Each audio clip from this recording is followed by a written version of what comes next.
मेरे प्रिय विद्यार्थियों, आज की कक्षा में आपका स्वागत है। आज की कक्षा में हम भारत रत्न विश्वेश्वरैया जी की जीवनी का अध्ययन करेंगे। जैसे कि हमने पिछली कक्षा में इस भाग का पहला भाग पूर्ण किया है, तो आज की कक्षा में इस कथा का जो दूसरा भाग है उसे आगे बढ़ाएंगे। दूसरे भाग की ओर आगे बढ़ते हैं तो देखते हैं, जानते हैं कि विश्वेश्वरैया का जीवन किस प्रकार से रहा है। विश्वेश्वरैया जब 31 वर्ष के थे तभी उन्होंने एक बहुत बड़ा कार्य साध लिया। वह है शक्कर बैरेज तथा वाटर वर्क का निर्माण। बात सन 1854 की है। उन दिनों सिंध प्रांत बम्बई राज्य का हिस्सा था। आज यह प्रांत पाकिस्तान में है। सिंध का बहुत बड़ा भाग रेगिस्तान है। उस प्रांत में शक्कर नामक एक छोटा सा शहर है। इस शहर के लिए पानी का प्रबंध करने का कार्य विश्वेश्वरैया को सौंपा गया। विश्वेश्वरैया ने बड़ी सूझबूझ एवं दक्षता के साथ यह कार्य संपन्न किया, जिससे सारे देश में उनका नाम फैल गया। इस विषय को तो आप भली भांति जानते हैं, ठीक है। तो आज की कक्षा में हम इसका अगला भाग जो रहा है उसे आगे बढ़ाएंगे। तो देखते हैं, विश्वेश्वरैया की प्रतिभा का परिचय हमें इस अध्याय में प्राप्त होता है। विश्वेश्वरैया ने अपने प्रत्येक कार्य में अपनी प्रखर प्रतिभा का परिचय दिया। यही कारण है कि वे सन 1904 में बम्बई सरकार के प्रतिनिधि की हैसियत से शिमला इरिगेशन कॉन्फ्रेंस में उपस्थित हुए। विश्वेश्वरैया की प्रतिभा के अनेक उदाहरण दिए जा सकते हैं। पूना के निकट खड़कवासला नामक एक बांध बनाया गया। इस बांध के लिए ऑटोमेटिक गेटों, अपने आप खुलने व बंद होने वाले दरवाजे का निर्माण आपने ही किया। इंजीनियरिंग के क्षेत्र में इस काम की इतनी प्रशंसा हुई कि अमेरिका की मशहूर पनामा नहर के लिए इसी डिज़ाइन की नकल की गई थी। फिर क्या था, विश्वेश्वरैया का नाम विदेशों में भी फैल गया।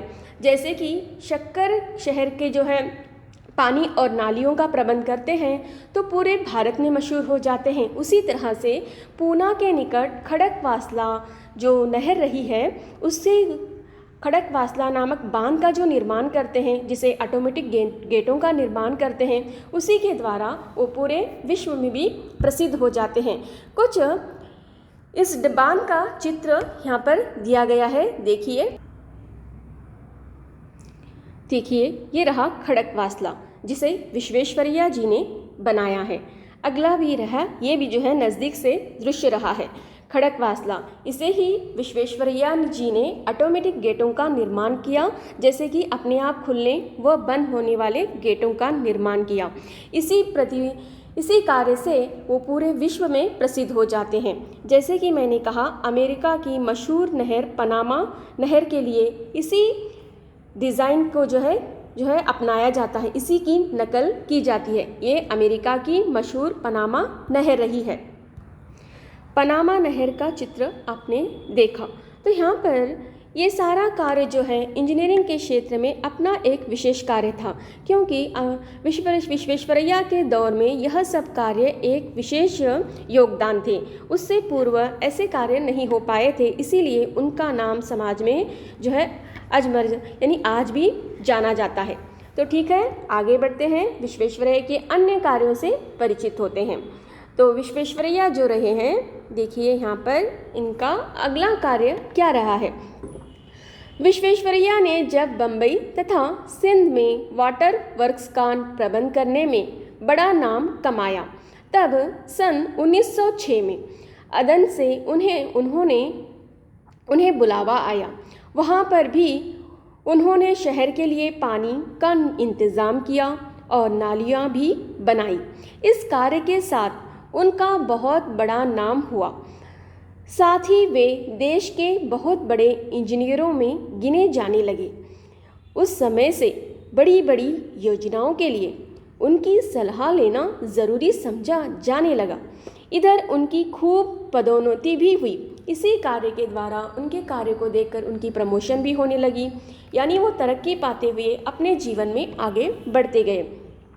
तो आगे क्या होता है, जब पदोन्नति होती है तो उनके जीवन में कैसी घड़ी आती है। देखिए, विश्वेश्वरैया की ख्याति तथा पदोन्नति देख कुछ इंजीनियर उनसे ईर्ष्या करने लगे थे। उनको इसके दो कारण थे, यानी जो इंजीनियर उनसे ईर्ष्या करते थे उसके दो कारण थे। एक तो विश्वेश्वरैया की उम्र उस वक्त केवल 47 की थी और दूसरी बात वे अनेक पुराने तथा सीनियर इंजीनियरों से वेतन तथा पद की दृष्टि से भी आगे बढ़ गए थे। देखो, एक सामान्य परिवार में जन्म लेने वाले बालक जो है विश्वेश्वरैया अपने कठिन परिश्रम से और अपनी प्रतिभा के द्वारा समय के अनुसार चलने के कारण वे अपने जीवन में इतने आगे बढ़ जाते हैं कि जो सीनियर इंजीनियर थे तो उनसे वेतन भी अधिक लेते थे और साथ ही नहीं उनकी आयु भी कम थी। और साथ ही हर किसी, यहाँ पर वर्णन आता है, देखिए, एक तो विश्वेश्वरैया की उम्र उस वक्त केवल 47 की थी और दूसरी बात वे अनेक पुराने तथा सीनियर इंजीनियरों से वेतन तथा पद की दृष्टि से, यानी उन्हें पोस्ट भी ऊंचे पद भी उन्हें ऊंचा प्राप्त हो चुका था। वे सुपरिटेंडेंट इंजीनियर पहले ही से थे। 30 पर भी हर बात में उनकी सलाह ली जाती थी। इस प्रकार अपने ही पेशे के लोगों में असंतोष देख विश्वेश्वरैया ने एक दिन अचानक नौकरी से इस्तीफा दे दिया। नियमानुसार उन्हें पेंशन मिल नहीं सकती थी, मगर उनकी विशिष्ट सेवाओं तथा योग्यताओं को देखते हुए उन्हें पेंशन दी गई। यानी जैसे कि आप सामान्य जीवन में भी देखते हैं, जहाँ पर आप आगे बढ़ते हो तो कुछ आपकी प्रशंसा करते हैं, कुछ आपसे ईर्ष्या करते हैं। ऐसी ही स्थिति विश्वेश्वरैया के जीवन में निर्माण होती है। तो वहाँ पर अपने ही पेशे के लोगों को जो है असंतुष्ट पाकर वे अपने ही नौकरी से इस्तीफा दे देते हैं, क्योंकि उनका जीवन बहुत ही विस्तार था। वे अपने जीवन को आगे बढ़ाने में वह सतर्क थे, तो वो इस्तीफा दे देते हैं। और जैसे कि नियम है, जो बीच में ही इस्तीफा दे देते हैं उनको पेंशन नहीं मिलती थी, लेकिन उनकी कार्य क्षमता और उनकी सेवाओं को देखकर, उनकी योग्यताओं को देखकर जो है उन्हें पेंशन दी गई। इस तरह से वह यहाँ से इस्तीफा दे देते हैं। फिर आगे क्या होता है, देखिए, विश्वेश्वरैया की मांग जो है पूरे संसार में बढ़ गई थी, यानी उन्हें नौकरी मिलना तो चुटकी का खेल हो चुका था। तो यहाँ पर जैसे ही उन्होंने इस्तीफा दिया, जैसे ये बात फैल गई तो दूसरे लोग उन्हें नौकरी देने के लिए उत्सुक हो गए, यानी उन्हें आमंत्रित करने के लिए। तो बात आती है, नौकरी से निवृत्त हो पेंशन पाने के बाद विश्वेश्वरैया हैदराबाद राज्य के इंजीनियरिंग सलाहकार नियुक्त हुए। तो यहाँ से तो निकल गए, लेकिन हैदराबाद के वहाँ पर सलाहकार के रूप में नियुक्त होते हैं। उन दिनों हैदराबाद रियासत पर निजाम नवाब का शासन था। नवाब दुनिया के सबसे बड़े अमीर माने जाते थे, परंतु हैदराबाद नवाब के सामने एक बड़ी मुसीबत आ खड़ी थी। वह कौन सी मुसीबत थी, देखिए, वह थी मूसी नदी में बाढ़। जहाँ की मूसी नदी है उसमें भयंकर बाढ़ आ जाती थी। हर वर्ष मूसी में भयंकर बाढ़ आती थी, इस वजह से खूब तबाही होती थी। उस बाढ़ का पानी हैदराबाद नगर में घुस आता था, जिससे सारे काम काज बंद हो जाते थे। विश्वेश्वरैया ने मूसी नदी पर काबू पाने की योजना बनाई, बांध भी बनवाया। साथ ही हैदराबाद के लिए पानी तथा नालियों का भी बड़ा अच्छा इंतज़ाम किया। हैदराबाद को सुंदर बनाने की योजना बनाई।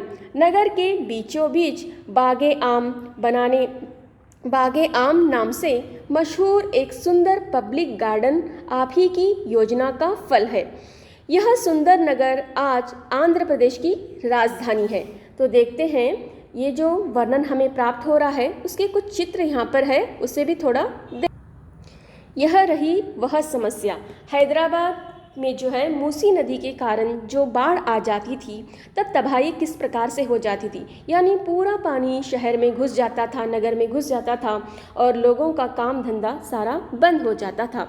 इसी तरह से बाद में उन्होंने जो है पीने की पानी की व्यवस्था की, नालियों की व्यवस्था की और हैदराबाद नगर को सुंदर बनाने का कार्य जो है सर एम विश्वेश्वरैया ने किया। ये जो है हैदराबाद के नवनिर्माण का दृश्य रहा है। तो देखते हैं और कुछ यहाँ पर चित्र हमें प्राप्त है। ये भी जो है हैदराबाद के जो सुंदर शहर का चित्र रहा है। तो इस तरह से हैदराबाद नगर को सुंदर बनाने में जो है सर एम विश्वेश्वरैया का योगदान रहा है। जैसे ही वह हैदराबाद को सुंदर बनाते हैं और वहाँ की जो है यह अपना सुंदर नगर आज आंध्र प्रदेश की राजधानी है। तो देखते हैं इसके बाद वे जो है किस प्रकार से अपने कार्य को आगे बढ़ाते हैं। दक्षिण की रियासतों में हैदराबाद के बाद मैसूर का नंबर आता है। मैसूर के राजा उस समय कृष्णराज वडेयर थे। वे एक कुशल शासक ही नहीं अपितु दयालु हृदय के भी थे। वे अपनी प्रजा को हमेशा खुश देखना चाहते थे। इसके लिए वे नई नई योजनाएं कार्यान्वित करना चाहते थे। अपने इस उद्देश्यों की पूर्ति के लिए हेतु मैसूर के महाराजा ने विश्वेश्वरैया को मैसूर आने का निमंत्रण दिया। इस तरह से उन्हें मैसूर राज आमंत्रित किया जाता है। तो यहाँ पर विश्वेश्वरैया का वर्णन प्राप्त होता है।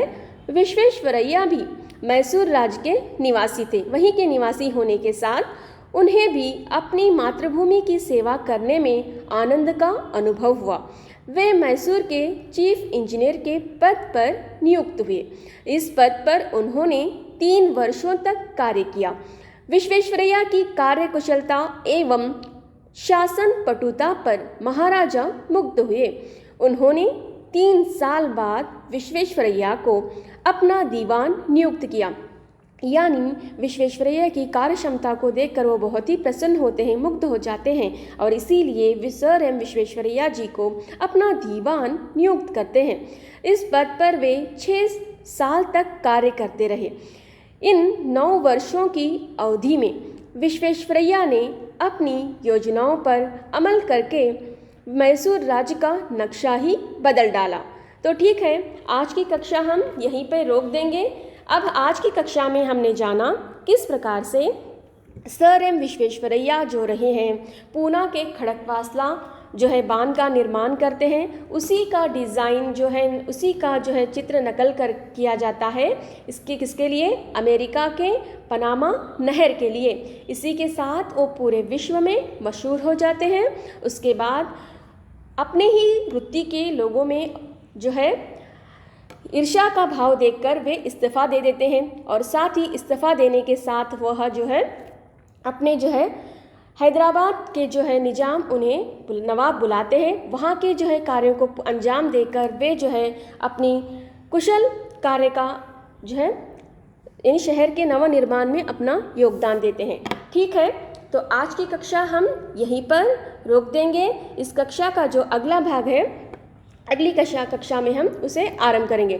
ठीक है, इस विषय से संबंधित कोई प्रश्न आपके मन में है तो अवश्य हमें मैसेज के द्वारा बताइए।